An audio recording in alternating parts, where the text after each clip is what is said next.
Where you're still on to TVC Breakfast, and the countdown continues. Schools have become a target for kidnapping in recent times, talking about the Epe kidnapping. Yeah, exactly. Now, students who were kidnapped until now, we have not found them yet. Everyone is still asking questions. They've been gone for 19 days now. Students who have gone to school to study end up being kidnapped and have their release negotiated for ransom. It's part of what has been going on as a trend over the times. Now, the one that still resonates in the minds of many Nigerians is that of the school in Chibok town, Borno State.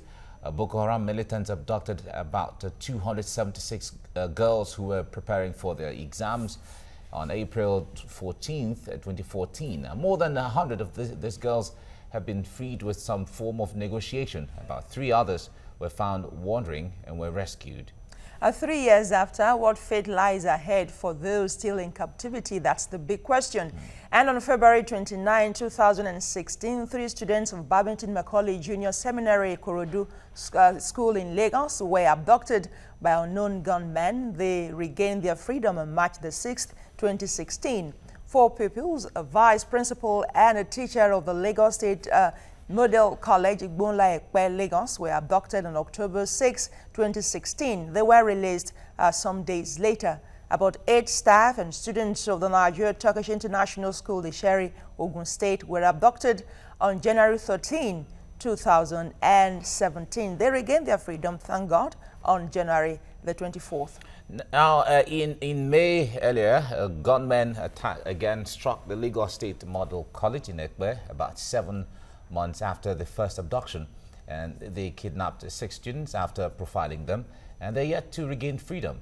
Now, for the abductions in Lagos, there's a pattern of boring a hole in the school fence and escaping through creeks. How exactly can schools be kept safe? That's the big question.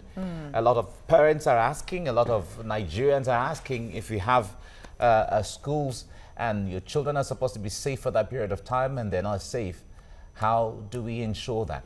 Now, joining us on the program this morning is Colonel Hassan Stan-Labo, retired. He's here to give us a perspective into all this. It's good to have you on the program this morning. Thank you, Mike. Thank you.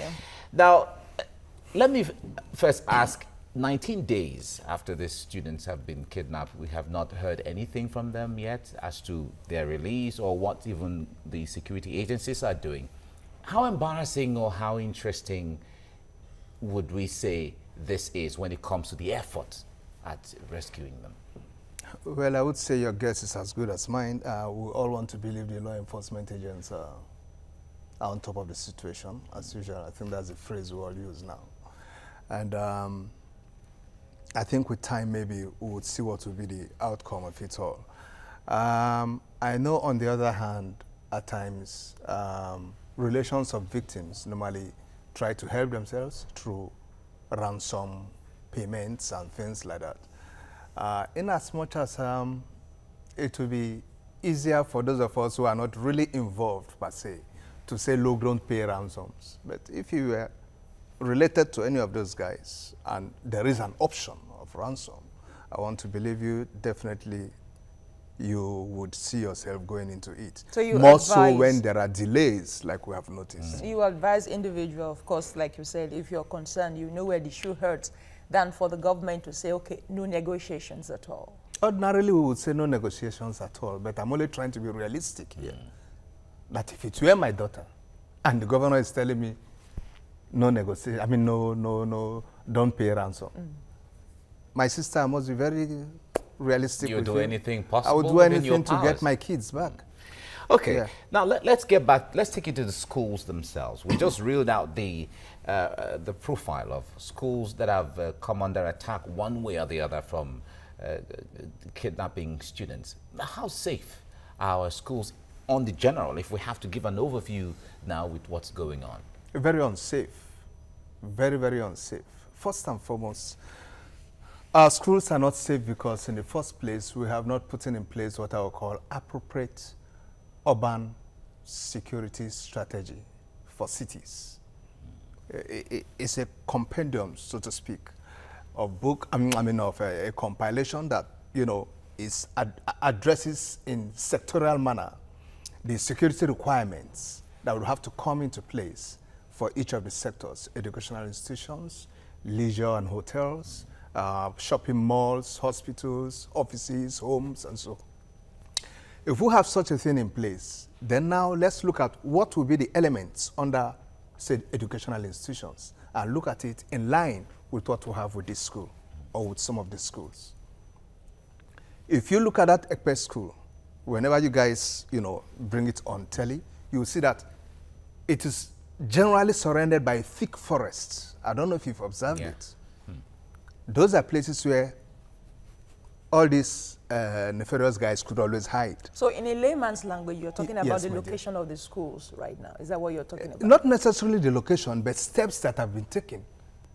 Ordinarily, I prefer schools being isolated away from urban areas. Okay. It allows the children to concentrate and so on. I guess that was the way, some of us were brought up. Your schools are isolated, so all this driving on the streets and so on don't distract you, and you're able to concentrate.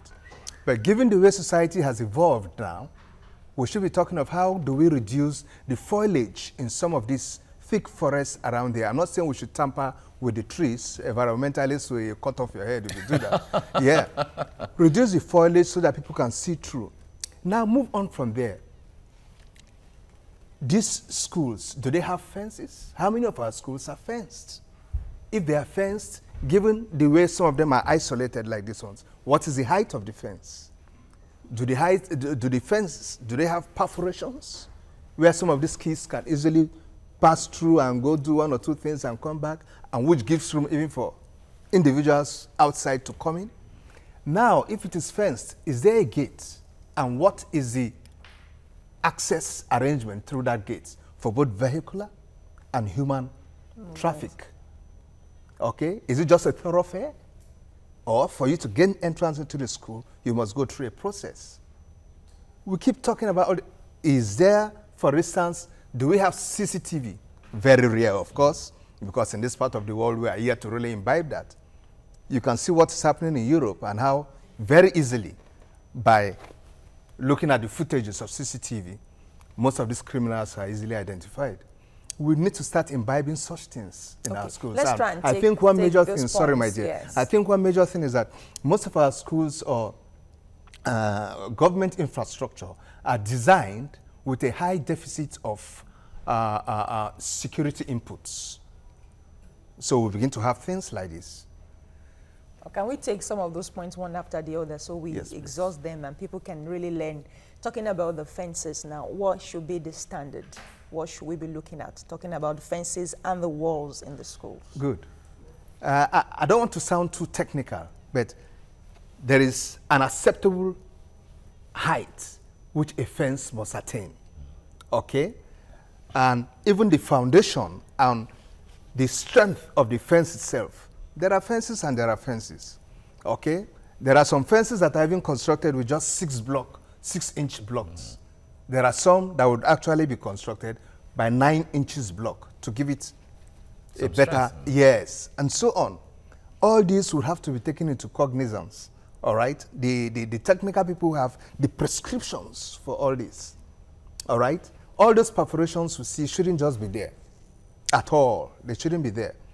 If you move on to the fence, like we talk about access, both a human and vehicular access, okay? We have what we call access control, which should be put in place. How much of technology integration do we have, okay, that helps in complementing the human effort at such access points? Do we have all these metal detectors, explosive detectors, and so on? These are things that should be put in place. All right. Now, Colonel, now that you're giving us some of these preliminary measures or criteria for security checks in schools. Yes, please. What should really warrant us to fortify schools like that? Is it the new trend of kidnappings now, or that is how it was originally supposed to be? Originally, it was supposed to be that way. Okay. Since we were not too forthcoming or conscious of that, I guess our present situation should be able to inform the fact that, look, we've got to address the ideal. We've got to fall back to the ideal and make sure we do the right thing. Okay? And I think, frankly speaking, I'll put the bulk of the blame on the government. Why? I expect government to enforce these regulations. Spell out the regulations and then make sure it is enforced, both in private schools and in public schools. Start with your own public schools. That is, put them if in there order. are specifications, like the fencing you're talking about. Yes, now, there are specifications. if there are yes. specifications that this is it, if you get a license to construct a school, this is what it is expected of you. And if it's not done, then the license can be withdrawn or something. Of course. And that's why I did talk about the appropriate urban security strategy for cities. Under the subsector of educational institutions, all those things will be spelled out. Okay. Security requirements for educational institutions. And they'll start taking them one by one, and spell out all the details. Okay. Colonel, let me put you on hold. Let's bring in Foladele to give us a perspective on social media, how people are reacting to all of this. Fola, good morning. Good morning, Mike. Good morning, Busalami. Good morning, Colonel. Yeah, thank you. 19 days on, and still we're here talking about this. The countdown continues. We're still hoping and praying. We are still hoping and praying. Let's see what other Nigerians are saying. Dele Okunfolami says, those that doubt the Chibok abduction should also doubt the Epe Kidnap. Marcel Sami says, at this point, prayers are needed. Abamaid says, now that the mastermind of kidnapping in the entire Nigeria is arrested, I hope we have come to the end of kidnapping. Wow. Big question. Yami Adesanya says, the Lagos kidnap case is still open. The kidnapped students have still not been rescued. Oyenkuzi says, nobody I met in 1997 believed that Nigeria would be the center of suicide bombings in 20 years or that kidnapping would be endemic. And he continues and he says, but no one can deny that we're in a very bad place. And if the past 20 years is a guide, the next 20 years will be unimaginably awful, rather. Colonel. Yes. So someone here is saying that, you know, of course, when we look at what kidnapping has been of the past years and then where we are now and how rampant it is right now, someone is saying that he doesn't think things are going to get better in the next, well, let me say few years. He's saying 20, but let me even say few years. With how bad things have gotten lately, how much blame are we going to give to the police, if any? How much of a part do they have to play in this? Sure. The police also shares out of the blame, and I would let you understand this.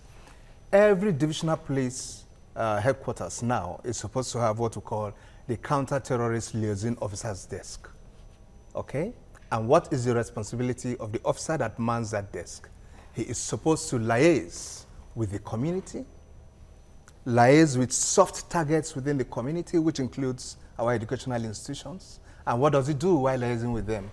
Ensuring that certain aspects of our preventive terrorism initiatives are put in place, which includes some of the things we have just discussed. Okay? And he even assists the schools in ensuring that these things are placed the way they should be, besides just merely talking with them. He goes around and does this, you know, all over. Okay? And the DPO himself should be able to play some supervisory role. If every divisional police office does this, some kind nationwide, of risk assessment, if you like. Yes, some form of security auditing. Okay? All right. And so on. Okay. Fola, thank you. So much. Thank you. All right. We're coming to the end of this segment, but let's still stay with you, Colonel. Yes, now please. that we have this on our hands right now, we are where we are right now, what kind of measures, when it comes to the presence of security, because we know that the presence of security men outrightly can scare children in school, but then what kind of security measures should be put in place so that this doesn't happen again? If we're talking about the school, the Epe school, this is the second time children have been kidnapped from the school.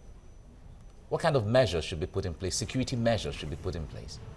Most of the things we have talked about are things that have just got to be in place. Schools that are still lacking in them should start taking the steps to see that they put this in place. If they are private schools, then maybe consigned parents, whom I expect should be consigned anyway, could come together and say, look, how do we reinforce security in this place? Instead of waiting for the government. Instead of waiting for the proprietors or the government, if it's a government school. I guess when you look at the SAFE, the program that was just launched, is this Safe School Initiative? Okay. There is a component there that talks about the community's involvement also and so on. this is where community could really come in. The parents are all part of the host communities, and they see how they can help improve this thing and drive the entire process of security forward. Okay. Colonel Hassan Stan-Labo, thank you very much for talking to us this morning. I appreciate it. Thank you. Thank you.